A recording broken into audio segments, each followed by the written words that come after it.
जय भोलेनाथ। स्वागत है आप सभी का बरगदेश्वर महादेव मंदिर उन्नाव के YouTube चैनल पर। आज हम अपने दैनिक प्रवचन में पद्म पुराण का पावन पाठ आरंभ कर रहे हैं।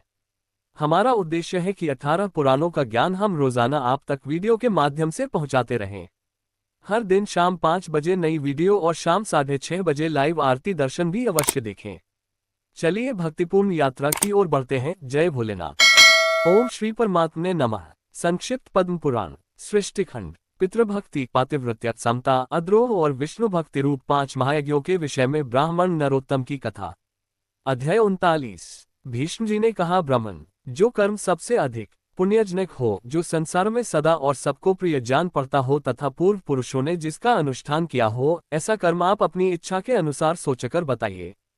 पुलस्त्य जी बोले, राजन एक समय की बात है, व्यास जी की शिष्यमंडली के समस्त द्विज आदर पूर्वक उन्हें प्रणाम करके धर्म की बात पूछने लगे, ठीक इसी तरह जैसे तुम मुझसे पूछते हो। द्विजों ने पूछा, गुरुदेव संसार में पुण्य से भी पुण्यतम और सब धर्मों में उत्तम कर्म क्या है? किसका अनुष्ठान करके मनुष्य अक्षय पद को प्राप्त करते हैं? मर्त्यलोक में निवास करने वाले छोटे बड़े सभी वर्णों के लोग जिसका अनुष्ठान कर सके। व्यास जी बोले, शिष्यगण मैं तुम लोगों को 5 धर्मों के आख्यान सुनाऊंगा। उन 5 में से एक का भी अनुष्ठान करके मनुष्य सुयश स्वर्ग तथा मोक्ष भी पा सकता है। माता पिता की पूजा, पति की सेवा, सबके प्रति समान भाव, मित्रों से द्रोह न करना और भगवान श्री विष्णु का भजन करना, ये 5 महायज्ञ हैं। ब्राह्मणों, पहले माता पिता की पूजा करके मनुष्य जिस धर्म का साधन करता है वह इस पृथ्वी पर सैकड़ों यज्ञों तथा तीर्थयात्रा आदि के द्वारा भी दुर्लभ है। पिता धर्म है, पिता स्वर्ग है और पिता ही सर्वोत्कृष्ट तपस्या है। पिता के प्रसन्न हो जाने पर संपूर्ण देवता प्रसन्न हो जाते हैं। जिसकी सेवा और सद्गुणों से पिता माता संतुष्ट रहते हैं, उस पुत्र को प्रतिदिन गंगा स्नान का फल मिलता है। माता सर्वतीर्थमयी है और पिता संपूर्ण देवताओं का स्वरूप है, इसलिए सब प्रकार से यत्नपूर्वक माता पिता का पूजन करना चाहिए। जो माता पिता की प्रदक्षिणा करता है उसके द्वारा 7 द्वीपों से युक्त समूची पृथ्वी की परिक्रमा हो जाती है। माता पिता को प्रणाम करते समय जिसके हाथ, घुटने और मस्तक पृथ्वी पर टिकते हैं वह अक्षय स्वर्ग को प्राप्त होता है। जब तक माता पिता के चरणों की रज पुत्र के मस्तक और शरीर में लगती रहती है तभी तक वह शुद्ध रहता है। जो पुत्र माता पिता के चरण कमलों का जल पीता है उसके करोड़ों जन्मों के पाप नष्ट हो जाते हैं। वह मनुष्य संसार में धन्य है। जो नीच पुरुष माता पिता की आज्ञा का उल्लंघन करता है वह महाप्रलय पर्यंत नरक में निवास करता है। जो रोगी, वृद्ध, जीविका से रहित, अंधे और बहरे पिता को त्याग कर चला जाता है वह रौरव नरक में पड़ता है। इतना ही नहीं, उसे इंत्यजों, मलेच्छों और चांडालों की योनि में जन्म लेना पड़ता है।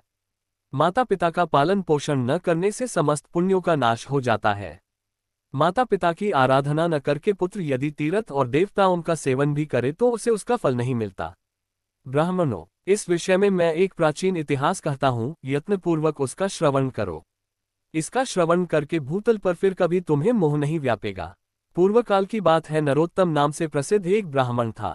वह अपने माता पिता का अनादर करके तीर्थ सेवन के लिए चल दिया। सब तीर्थों में घूमते हुए उस ब्राह्मण के वस्त्र प्रतिदिन आकाश में ही सूखते थे। इससे उसके मन में बड़ा भारी अहंकार हो गया। वह समझने लगा, मेरे समान पुण्यात्मा और महायशस्वी दूसरा कोई नहीं है।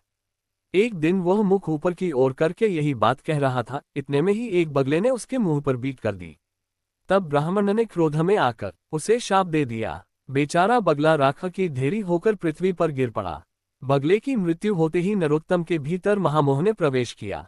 उसी पाप से ब्राह्मण का वस्त्र अब आकाश में नहीं ठहरता था। ये जानकर उसे बड़ा खेद हुआ। तदनंतर आकाशवाणी ने कहा, ब्राह्मण तुम परम धर्मात्मा मूक चांडाल के पास जाओ। वहां जाने से तुम्हें धर्म का ज्ञान होगा। उसका वचन तुम्हारे लिए कल्याणकारी होगा। यह आकाशवाणी सुनकर ब्राह्मण मूक चांडाल के घर गया। वहां जाकर उसने देखा वह चांडाल सब शश प्रकार से अपने माता पिता की सेवा में लगा है।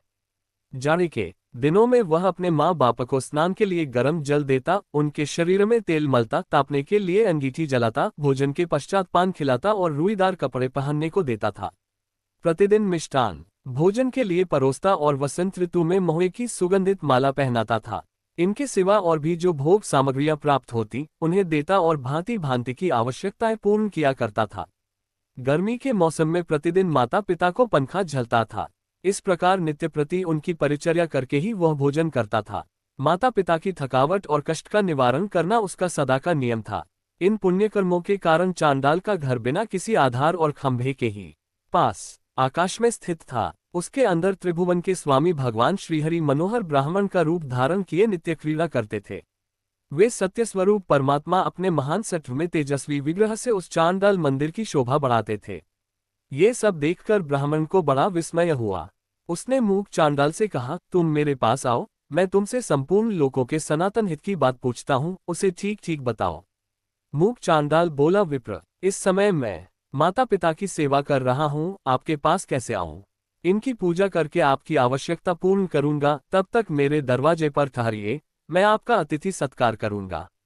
चांडाल के इतना कहते ही ब्राह्मण देवता आग बबूला हो गए और बोले, मुझ ब्राह्मण की सेवा छोड़कर तुम्हारे लिए कौन सा कार्य बड़ा हो सकता है? चांडाल बोला, बाबा, क्यों व्यर्थ कोप करते हैं, मैं बगला नहीं हूं। इस समय आपका क्रोध बगले पर ही सफल हो सकता है, दूसरे किसी पर नहीं।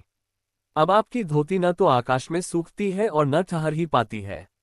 अतः आकाशवाणी सुनकर आप मेरे घर पर आए हैं। थोड़ी देर ठहरिए तो मैं आपके प्रश्न का उत्तर दूंगा, अन्यथा पतिव्रता स्त्री के पास जाइए। द्विज श्रेष्ठ, पतिव्रता स्त्री का दर्शन करने पर आपका अभीष्ट सिद्ध होगा। व्यास जी कहते हैं, तदनंतर चांडाल के घर से ब्राह्मण रूपधारी भगवान श्री विष्णु ने निकलकर उस द्विज से कहा, चलो मैं पतिव्रता देवी के घर चलता हूँ। द्विजश्रेष्ठ नरोत्तम कुछ सोचकर उनके साथ चल दिया। उसके मन में बड़ा विस्मय हो रहा था। उसने रास्ते में भगवान से पूछा, विप्रवर, आप इस चांडाल के घर में जहाँ स्त्रियां रहती हैं, किस लिए निवास करते हैं? ब्राह्मण रूपधारी भगवान ने कहा, विप्रवर, यह समय तहारा हृदय शुद्ध नहीं है, पहले पतिव्रता आदि का दर्शन करो, उसके बाद मुझे ठीक ठीक जान पा सकोगे। ब्राह्मण ने पूछा, तात, पतिव्रता कौन है? उसका माँ शास्त्र ज्ञान कितना बड़ा है, जिस कारण मैं उसके पास जा रहा है, वह भी मुझे बतलाइए। श्री भगवान बोले, ब्राह्मण, नदियों में गंगा जी यू, स्त्रियों में पतिव्रता और देवताओं में भगवान श्री विष्णु श्रेष्ठ हैं। जो पतिव्रता नारी प्रतिदिन अपने पति के हित साधन में लगी रहती है, वह अपने पितृकुल और पतिकुल दोनों कुलों की 100 पीढ़ियों का उद्धार करू देती है। ब्राह्मण ने पूछा, द्विज श्रेष्ठ, कौन स्त्री पतिव्रत होती है? पतिव्रता का क्या लक्षण है? मैं जिस प्रकार इस बात को ठीक ठीक समझ सकूं, उस प्रकार उपदेश कीजिए। श्री भगवान बोले, जो स्त्री पुत्र की अपेक्षा सौगुण स्नेह से पति की आराधना करती है, राजा के समान उसका भय मानती है और पति को भगवान का स्वरूप समझती है, वह पतिव्रता है। जो गृह कार्य करने में दासी, रमण काल में वेश्या तथा भोजन के समय माता के समान आचरण करती है और जो विपत्ति में स्वामी को नेक सलाह देकर मंत्री का काम करती है, वह स्त्री पतिव्रता मानी गई है। जो मन, वाणी, शरीर और क्रिया द्वारा कभी पति की आज्ञा का उल्लंघन नहीं करती तथा हमेशा पति के भोजन कर लेने पर ही भोजन करती है, उस स्त्री को पतिव्रता समझना चाहिए। जिस जिस शैया पर पति शयन करते हैं, वहां वहां जो प्रतिदिन यत्नपूर्वक उनकी पूजा करती है, पति के प्रति कभी जिसके मन में डाह नहीं पैदा होती, कृपणता नहीं आती और जो मान भी नहीं करती, पति की ओर से आदर मिले या अनादर दोनों में जिसकी समान बुद्धि रहती है, ऐसी स्त्री को बन पतिव्रता कहते हैं। जो साध्वी स्त्री सुंदर वेशधारी परपुरुष को देखकर उसे भ्राता, पिता अथवा पुत्र मानती है, वह भी पतिव्रता है। द्विज श्रेष्ठ, तुम उस पतिव्रता के पास जाओ और उसे अपना मनोरथ कह सुनाओ। उसका नाम शुभा है, वह रूपवती युवती है, उसके हृदय में दया भरी है, वह बड़ी यशस्विनी है। उसके पास जाकर तुम अपने हित की बात पूछो। व्यास जी कहते हैं, यो कहकर भगवान अंतर्धान हो गए। उन्हें अदृश्य होते देख ब्राह्मण को बड़ा आश्चर्य हुआ। उसने पतिव्रता के घर जाकर उसके विषय में पूछा। अतिथि की बोली सुनकर पतिव्रता स्त्री वेगपूर्वक घर से निकली और ब्राह्मण को आया देख दरवाजे पर खड़ी हो गई। ब्राह्मण ने उसे देखकर प्रसन्नतापूर्वक उससे कहा, देवी, तुमने जैसा देखा और समझा है, उसके अनुसार स्वयं ही सोचकर मेरे लिए प्रिय और हित की बात बताओ। पतिव्रता बोली, ब्राह्मण, इस समय मुझे पतिदेव की पूजा करनी है, अतः अवकाश नहीं है, इसलिए आपका कार्य पीछे करूंगी। इस समय मेरा आतिथ्य ग्रहण कीजिए। ब्राह्मण बोला, कल्याणी, मेरे शरीर में इस समय भूख, प्यास और थकावट नहीं है, मुझे अभीष्ट बात बताओ, नहीं तो तुम्हें शाप दे दूंगा। तब उस पतिव्रता ने भी कहा, द्विजश्रेष्ठ, मैं बगला नहीं हूं, आप धर्म तुलाधार के पास जाइए और उन्हीं से अपने हित की बात पूछिए। यो कहकर वह महाभागा पतिव्रता घर के भीतर चली गई। तब ब्राह्मण ने चांडाल के घर की भांति वहां भी विप्रोरूपधारी भगवान को उपस्थित देखा। उन्हें देखकर वह बड़े विस्मय में पड़ा और कुछ सोच विचार कर उनके समीप गया। घर में जाने पर उसे हर्ष में भरे हुए ब्राह्मण और उस पतिव्रता के भी दर्शन हुए। उन्हें देखकर नरोत्तम ब्राह्मण ने कहा, तात, देशांतर में जो घटना घटी थी उसे इस पतिव्रता देवी ने भी बता दिया और चांडाल ने तो बताया ही था। ये लोग उस घटना को कैसे जानते हैं? इस बात को लेकर मुझे बड़ा विस्मय हो रहा है।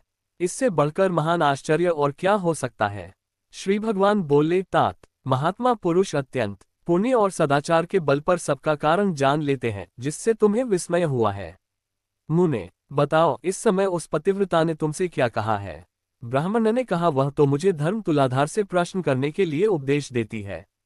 श्री भगवान बोले, मुनिश्रेष्ठ, आओ मैं उसके पास चलता हूँ। यो कहकर भगवान जब चलने लगे तब ब्राह्मण ने पूछा, तुलाधार कहाँ रहता है?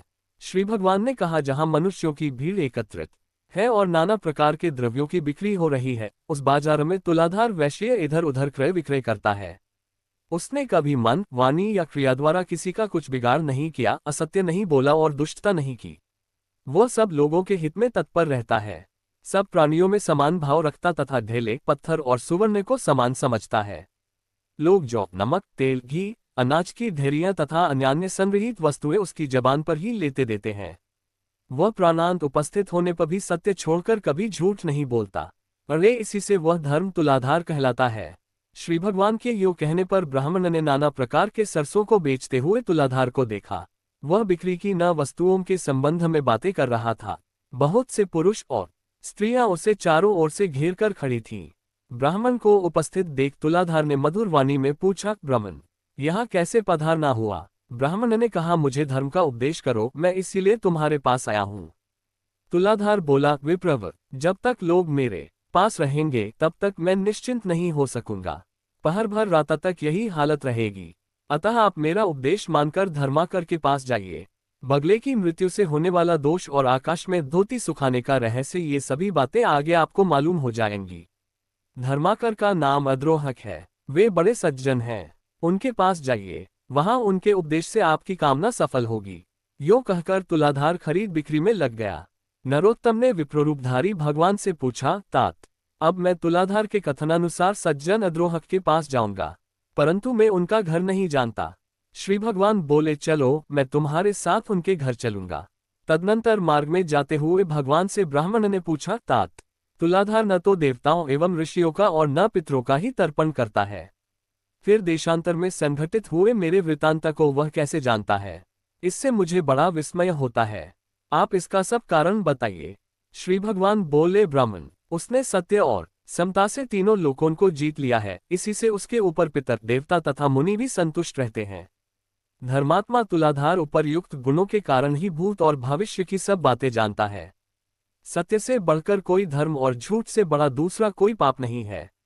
जो पुरुष पाप से रहित और संभाव में स्थित है, जिसका चित्त शत्रु, मित्र और उदासीन के प्रति समान है, उसके सब पापों का नाश हो जाता है और वह भगवान श्री विष्णु के सायुज्य को प्राप्त होता है। समता धर्म और समता ही उत्कृष्ट तपस्या है। जिसके हृदय में सदा समता विराजती है, वही पुरुष संपूर्ण लोकों में श्रेष्ठ, योगियों में गणना करने के योग्य और निर्लोभ होता है। जो सदा इसी प्रकार समतापूर्ण बर्ताव करता है, वह अपनी अनेकों पीढ़ियों का उद्धार कर देता है। उस पुरुष में सत्य, इंद्रिय संयम, मनोनिग्रह, धीरता, स्थिरता, निर्लोभता और आलस्यहीनता, ये सभी गुण प्रतिष्ठित होते हैं। समता के प्रभाव से धर्मज्ञ पुरुष देवलोक और मनुष्य लोक के संपूर्ण वृतांतों को जान लेता है। उसकी देह के भीतर भगवान श्री विष्णु विराजमान रहते हैं। सत्य और सरलता आदि गुणों में उसकी समानता करने वाला इस संसार में दूसरा कोई नहीं होता। वह साक्षात धर्म का स्वरूप होता है और वही इस जगत को धारण करता है। ब्राह्मण ने कहा, विप्रवर, आपकी कृपा से मुझे तुलाधार के सर्वज्ञ होने का कारण ज्ञात हो गया। अब अद्रोहक का जो वृतांत हो वह मुझे बताइए। श्री भगवान बोले, विप्रवर, पूर्व काल की बात है। एक राजपुत्र की कुलवती स्त्री बड़ी सुंदरी और नई अवस्था की थी।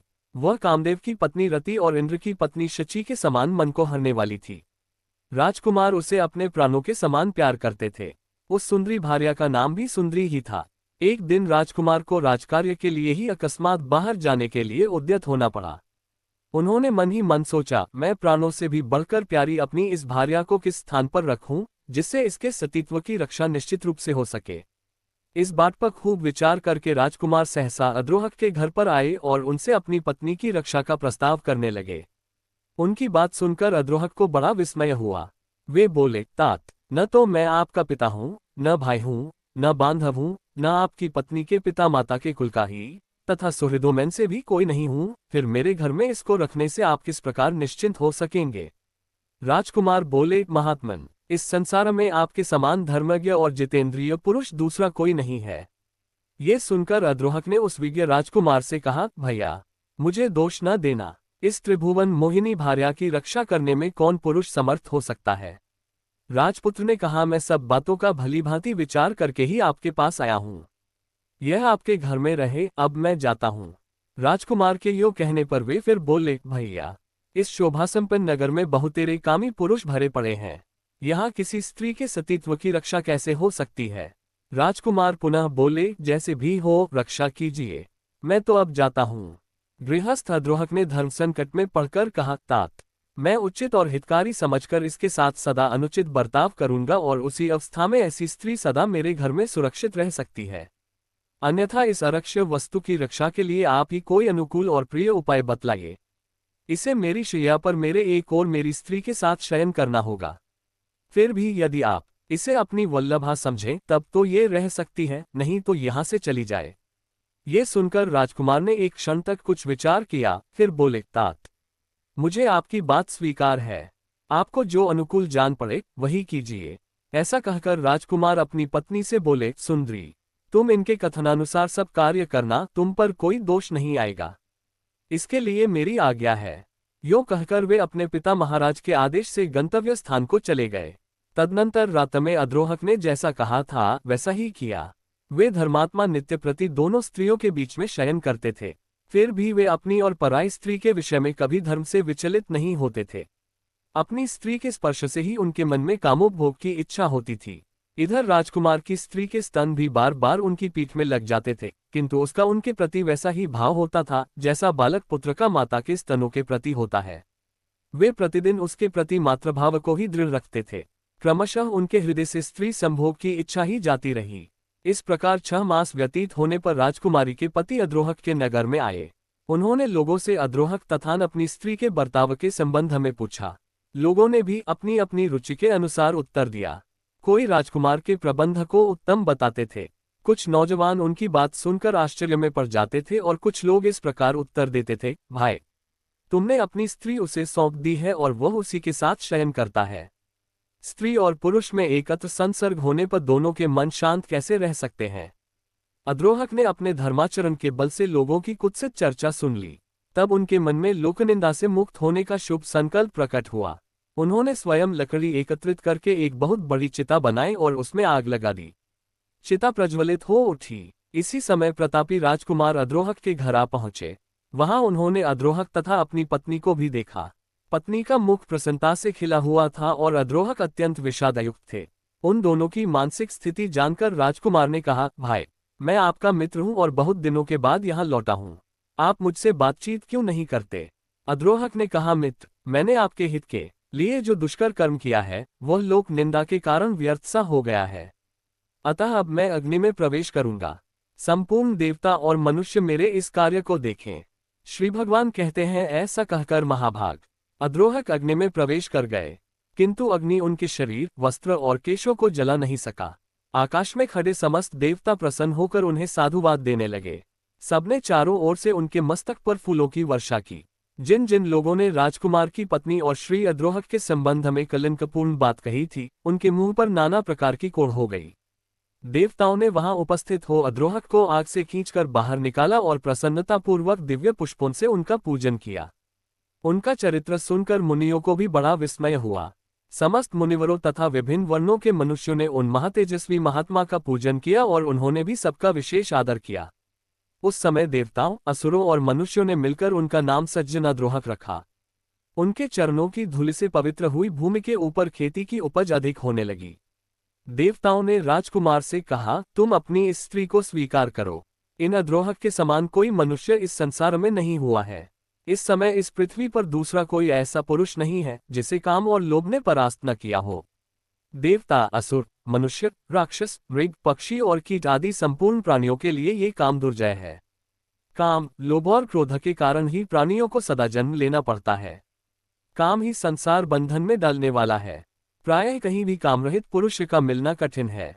इन अद्रोहक ने सबको जीत लिया है, 14 भुवनों पर विजय प्राप्त की है। इनके हृदय में भगवान श्री वासुदेव बड़ी प्रसन्नता के साथ नित्य विराजमान रहते हैं। इनका स्पर्श और दर्शन करके मनुष्य सब पापों से मुक्त हो जाते हैं और निष्पाप होकर अक्षय स्वर्ग प्राप्त करते हैं। इतक दाके गने में इस यह कहकर देवता विमान पर बैठ आनंद पूर्वक स्वर्गलोक को पधारे। मनुष्य भी संतुष्ट होकर अपने अपने स्थान को चल दिए तथा वे दोनों स्त्री पुरुष भी अपने राजमहल को चले गए। तब से अद्रोहक को दिव्य दृष्टि प्राप्त हो गई है। वे देवताओं को भी देखते हैं भाग और तीनों लोकों की बातें अनायास ही जान लेते हैं। नके व्यास जी कहते हैं, तदनंतर अद्रोहक की गली में शमे जाकर द्विज ने उनका दर्शन किया और बड़ी प्रसन्नता के देने साथ उनसे धर्म में उपदेश तथा हित की बातें पूछी। कि सज्जन अद्रोहक ने कहा, धर्मज्ञ ब्राह्मण, आप नौर पुरुषों में श्रेष्ठ वैष्णव के पास जाइए। उनका दर्शन के करने से इस समय आपका मनोरथ सफल होगा। हाँ, बगले की मृत्यु तथा आकाश में वस्त्र के न सूखने आदि का कारण आपको विदित हो जाएगा। इसके सिवा आपके हृदय में और भी जो जो कामनाएं हैं उनकी भी पूर्ति हो जाएगी। ये सुनकर वह ब्राह्मण द्विरूपधारी भगवान के साथ प्रसन्नतापूर्वक वैष्णव के यहाँ आया। वहां पहुंचकर उसने सामने बैठे हुए शुद्ध हृदय वाले एक तेजस्वी पुरुष को देखा, जो समस्त शुद्ध लक्षणों से संपन्न एवं अपने तेज से देदीप्यमान थे। धर्मात्मा द्विज ने ध्यानमग्न हरिभक्त से कहा, महात्मन, मैं बहुत दूर से आपके पास आया हूँ। मेरे लिए जो जो कर्तव्य उचित हो उसका उपदेश कीजिए। वैष्णव ने कहा, देवताओं में श्रेष्ठ भगवान श्री विष्णु तुम पर प्रसन्न है। इस समय तुम्हें देखकर मेरा हृदय उल्लसित सा हो रहा है, अतः तुम्हें अनुपम कल्याण की प्राप्ति होगी। आज तुम्हारा मनोरथ सफल होगा। मेरे घर में भगवान श्री विष्णु विराजमान है। वैष्णव के योग कहने पर ब्राह्मण ने पुनः उनसे कहा, भगवान श्री विष्णु कहाँ हैं? आज कृपा करके मुझे उनका दर्शन कराइए। वैष्णव ने कहा, इस सुंदर देवालय में प्रवेश करके तुम परमेश्वर का दर्शन करो। ऐसा करने से तुम्हें जन्म और मृत्यु के बंधन में डालने वाले घोर पाप।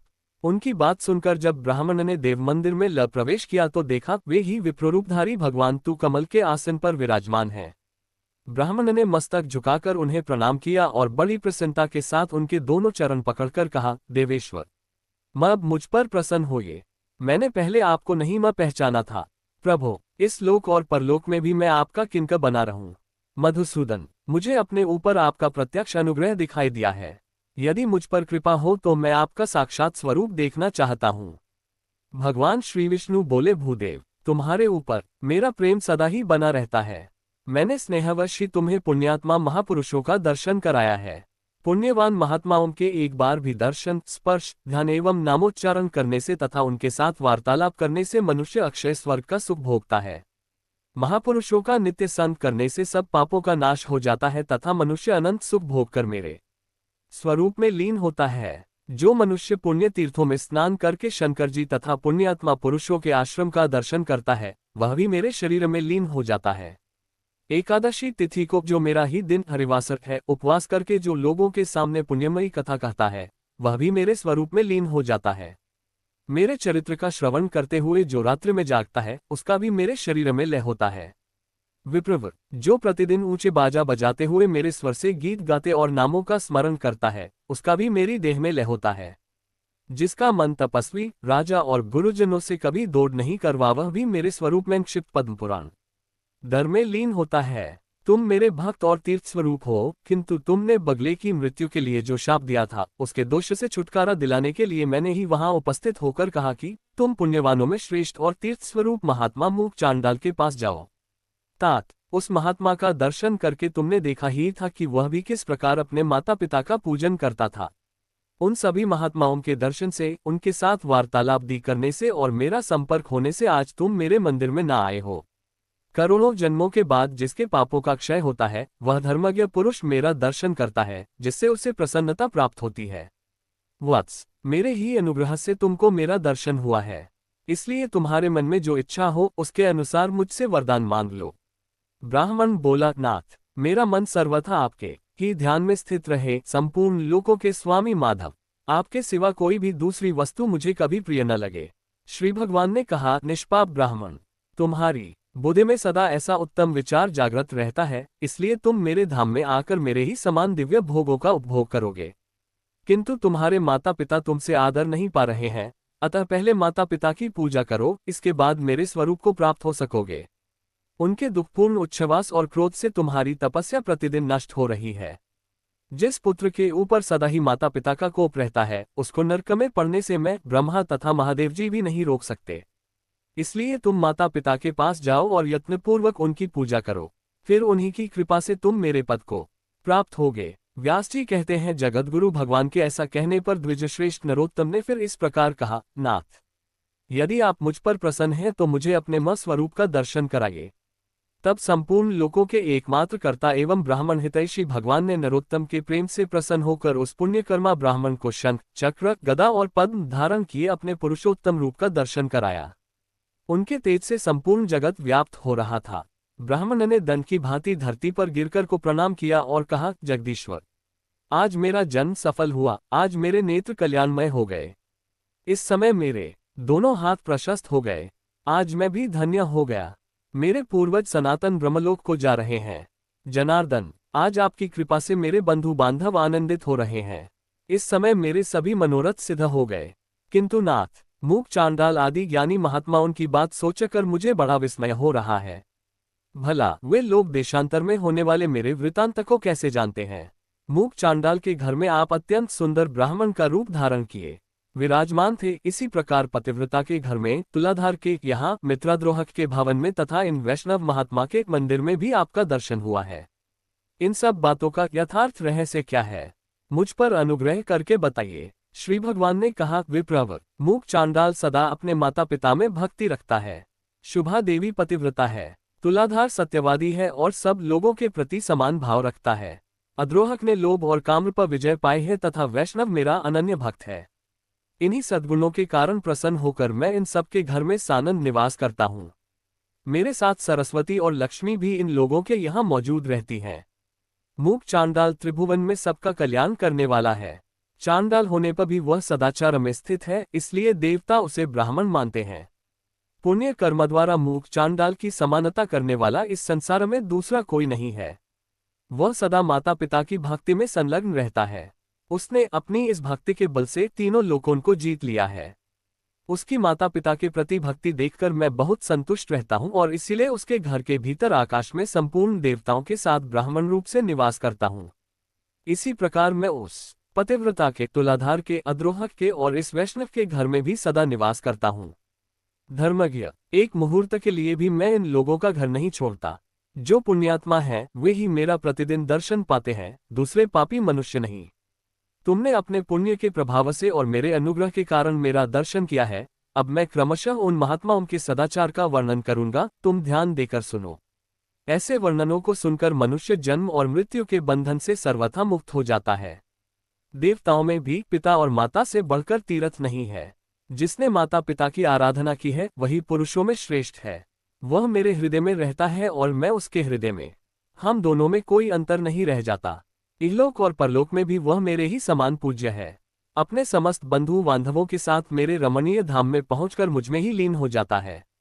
माता पिता की आराधना के बल से ही वह नरश्रेष्ठ मूक चांडाल तीनों लोकों की बातें जानता है। फिर इस विषय में तुम्हें विस्मय क्यों हो रहा है? ब्राह्मण ने पूछा, जगदीश्वर, मोह और अज्ञानवश पहले माता पिता की आराधना न करके फिर भले बुरे का ज्ञान होने पर यदि मनुष्य पुनः माता पिता की सेवा करना चाहे तो उसके लिए क्या कर्तव्य है? श्री भगवान बोले, विप्रवर, 1 वर्ष, 1 मास, 1 पक्ष, 1 सप्ताह अथवा 1 दिन भी है। जिसने माता पिता की भक्ति की है वह मेरे धाम को प्राप्त होता है, तथा जो उनके मन को कष्ट पहुंचाता है वह अवश्य नरक में पड़ता है। जिसने पहले अपने माता पिता की पूजा की हो या न की हो, यदि उनकी मृत्यु के पश्चात वह सार छोड़ता है तो उसे पितृभक्ति का फल मिल जाता है। जो बुद्धिमान पुत्र अपना सर्वस्व लगाकर माता पिता का श्राद्ध करता है वह जातिस्मृत पूर्वजन्म की बातों को स्मरण करने वाला होता है और उसे पितृभक्ति का पूरा फल मिल जाता है। श्राद्ध से बढ़कर महान यज्ञ तीनों लोकों में दूसरा कोई नहीं है। इसमें जो कुछ दान दिया जाता है वह सब अक्षय होता है। दूसरों को जो दान दिया जाता है उसका फल 10,000 गुना होता है। अपनी जाति वालों को देने से लाख गुना, पिंडदान में लगाया हुआ धन करोड़ गुना और ब्राह्मण को देने पर वह अनंत गुना फल देने वाला बताया गया है। जो गंगा जी के जल में और गया, प्रयाग, पुष्कर, काशी, सिद्धकुंड तथा गंगा सागर संगम तीर्थ में पितरों के लिए अन्नदान करता है, उसकी मुक्ति निश्चित है तथा उसके पितर अक्षय स्वर्ग प्राप्त करते हैं। उनका जन्म सफल हो जाता है। जो विशेषतः गंगा जी में तिल मिश्रित जल के द्वारा तर्पण करता है, उसे भी मोक्ष का मार्ग मिल जाता है। फिर जो पिंडदान करता है, उसके नमे लिए तो कहना ही क्या है। अमावस्या और युगादि की तिथियों को तथा चंद्रमा और सूर्य ग्रहण के दिन जो नो पार्वण श्राद्ध करता है, वह अक्षय लोक का भागी होता है। उसके पितर उसे प्रिय आशीर्वाद और अनंत भोग प्रदान करके 10,000 वर्षांत तक तृप्त रहते हैं। इसलिए प्रत्येक पर्व पर पुत्रों को प्रसन्नतापूर्वक पार्वण श्राद्ध करना चाहिए। माता पिता के इस श्राद्ध यज्ञ का अनुष्ठान करके मनुष्य सब प्रकार के बंधनों से मुक्त हो जाता है। जो श्राद्ध प्रतिदिन किया जाता है, उसे नित्य श्राद्ध कमाना गया है। जो पुरुष श्रद्धापूर्वक नित्य श्राद्ध करता है, वह अक्षय लोक का उपभोग करता है। इसी प्रकार कृष्ण पक्ष में विधिपूर्वक काम्य श्राद्ध का अनुष्ठान करके मनुष्य मनोवांछित फल प्राप्त करता है। आषाढ़ की पूर्णिमा के बाद जो 5वां पक्ष आता है, जिसे महालय या पितृपक्ष कहते हैं, उसमें पितरों का श्राद्ध करना चाहिए। उस समय सूर्य कन्या राशि पर गए हैं या नहीं, इसका विचार नहीं करना चाहिए। जब सूर्य कन्या राशि पर स्थित होते हैं, उस समय से लेकर 16 दिन उत्तम दक्षिणाओं से संपन्न यज्ञों के समान महत्व रखते हैं। उन दिनों में इस परम पवित्र काम्य श्राद्ध का अनुष्ठान करना उचित है। इससे श्राद्धकर्ता का मंगल होता है। यदि उस समय श्राद्ध न हो सके तो जब सूर्य तुला राशि पर स्थित हो, उसी समय कृष्ण पक्ष आदि में उक्त श्राद्ध करना उचित है। चंद्र ग्रहण के समय सभी दान भूमिदान के समान होते हैं, सभी ब्राह्मण व्यास के समान माने जाते हैं और समस्त जल गंगाजल के तुल्य हो जाता है। चंद्र ग्रहण में दिया हुआ दान और समय की अपेक्षा लाखा गुना तथा सूर्य ग्रहण का 10 लाख गुना अधिक फल देने वाला बताया गया है। और यदि गंगाजी का जल प्राप्त हो जाए, तब तो चंद्र ग्रहण का दान करोड़ गुना और सूर्य ग्रहण में दिया हुआ दान 10 करोड़ गुना अधिक फल देने वाला होता है। 1 लाख गोदान करने में जो फल प्राप्त होता है, वह चंद्रग्रहण के समय गंगाजी में स्नान व करने से मिल जाता है। जो चंद्रमा और सूर्य के ग्रहण में गंगाजी के जल में डुबकी लगाता है, उसे संपूर्ण तीर्थों में स्नान करने का फल प्राप्त होता है। यदि रविवार को सूर्य ग्रहण और सोमवार को चंद्र ग्रहण हो तो वह चूड़ामणि नामक बाद योग कहलाता है। उसमें स्नान और दान का अनंत फल माना गया है।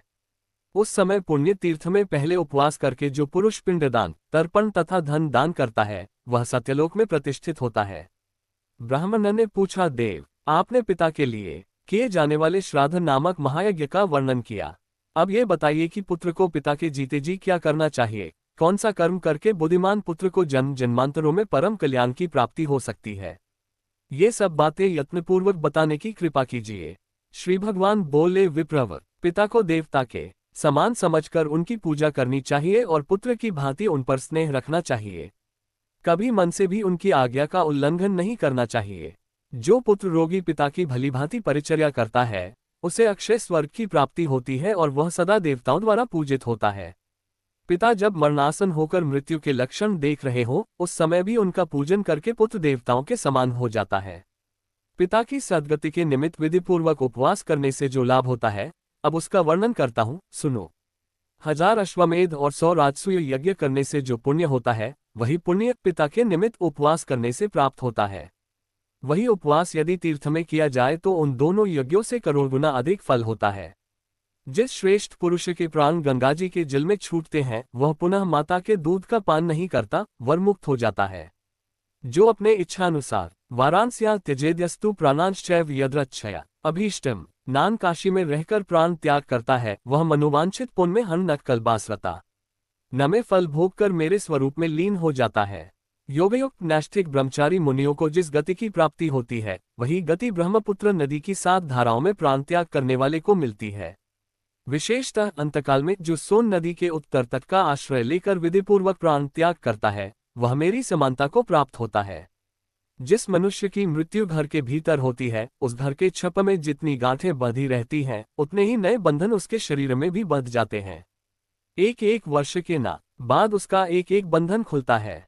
पुत्र और क्या भाई बंधु देखते रह जाते हैं, किसी के द्वारा उसे उसको बंधन से छुटकारा नहीं मिलता। पर्वत, जंगल, दुर्गम भूमिति या जलरहित स्थान में प्राण त्याग करने वाला मनुष्य दुर्गति को ये प्राप्त होता है। उसे कीड़े आदि की योनि में जन्म लेना के पड़ता है। जिस मरे हुए व्यक्ति के शव का दाह संस्कार की मृत्यु के दूसरे दिन होता है, वह 60,000 वर्षांतक की कुंभीपाक नरक में पड़ा रहता है। जो मनुष्य अस्पृश्य का स्पर्श करके या पतितावस्था में प्राण त्याग करता है, वह चिरकाल तक नरक में निवास करके म्लेच्छ योनि में जन्म लेता है। पुण्य से अथवा पुण्य कर्मों का अनुष्ठान करने से मर्त्यलोक का निवासी सब मनुष्यों की मृत्यु के समय जैसी बुद्धि होती है, वैसी ही गति उन्हें प्राप्त होती है। पिता के मरने पर जो बलवान पुत्र उनके शरीर को कंधे पर ढोता है, उसे पग पग पर अश्वमेध यज्ञ का फल प्राप्त होता है। पुत्र को चाहिए कि वह पिता के शव को चिता पर रखकर विधिपूर्वक मंत्रोच्चारण करते हुए पहले उसके मुख में आग दे, उसके बाद संपूर्ण शरीर का दाह करे। उस समय इस प्रकार कहे, जो लोभ मोह से युक्त तथा पाप पुण्य से आच्छादित थे, उन पिताजी के इस शव का, इसके संपूर्ण अंगों का मैं दाह करता हूँ, वे दिव्य लोकों में जाया करके पुत्र अस्थि संचय के लिए कुछ दिन प्रतीक्षा में व्यतीत करे। फिर यथासमय अस्थि संचय करके 10वां दिन आने पर स्नान कर गीले वस्त्र का परित्याग कर दे। फिर विद्वान पुरुष 11वें दिन एकादशाह श्राद्ध करे और प्रेत के शरीर की पुष्टि के लिए एक ब्राह्मण को भोजन कराए। उस समय वस्त्र, पीड़ा और चरण पादुका आदि वस्तुओं का विधिपूर्वक दान करे। दशाह के चौथे दिन किया जाने वाला श्राद्ध, चतुर्था 3 पक्ष के बाद किया जाने वाला, त्रैपाक्षिक अथवा सार्धमासिक 6 मास के भीतर होने वाला, षाण्मासिक तथा वर्ष के भीतर किया जाने वाला ऊनाब्दिक श्राद्ध और इनके अतिरिक्त 12 महीनों के 12 श्राद्ध कुल 16 श्राद्ध माने गए हैं। जिसके लिए ये 16 श्राद्ध यथाशक्ति श्रद्धापूर्वक नहीं किए जाते, उसका पिशाचत्व स्थिर हो जाता है। अन्यान्य सैकड़ों श्राद्ध करने पर भी प्रेत्योनि से उसका उद्धार नहीं होता। 1 वर्ष व्यतीत होने पर विद्वान पुरुष पार्वण श्राद्ध की विधि से सपिंडीकरण नामक श्राद्ध करे। ब्राह्मण ने पूछा, केशव, तपस्वी, वनवासी और गृहस्थ ब्राह्मण यदि धन से हीन हो तो उसका पितृ कार्य कैसे हो सकता है? श्री भगवान बोले, जो तृण और काष्ठ का उपार्जन करके अथवा कोड़ी कोड़ी मानकर पितृ कार्य करता है, उसके कर्म का लाख गुना अधिक फल होता है। कुछ भी न हो तो पिता की तिथि आने पर जो मनुष्य केवल गौओं को घास खिला देता है, उसे पिंडदान से करके भी अधिक फल प्राप्त होता है। पूर्व काल की बात है, नका विराट देश में एक अत्यंत दीन मनुष्य रहता था। एक दिन पिता की तिथि आने पर वह बहुत रोया। रोने का कारण तक ये था कि उसके पास श्राद्धोपयोगी सभी वस्तुओं का अभाव था। बहुत देर तक रोने के पश्चात उसने किसी विद्वान बैंक ब्राह्मण से पूछा, ब्राह्मण, आज मेरे पिताजी की तिथि है, बध किंतु मेरे पास धन के नाम पर कौड़ी भी नहीं है। ऐसी एक दशा में क्या करने से मेरा हित होगा? आप मुझे ऐसा उपदेश दीजिए जिससे मैं धर्म में स्थित रह सकूं। ला विद्वान ब्राह्मण ने कहा, तात, इस समय कुतप के नामक मुहूर्त बीत रहा है, तुम शीघ्र ही वन में के जाओ और पितरों के उद्देश्य से घास लाकर गौ को खिला दो। तदनंतर ब्राह्मण के उपदेश से वह वन में गया और घास का बोझा लेकर बड़े हर्ष के साथ पिता की तृप्ति के लिए उसे गौ को खिला दिया। इस पुण्य के प्रभाव से वह देवलोक को चला गया।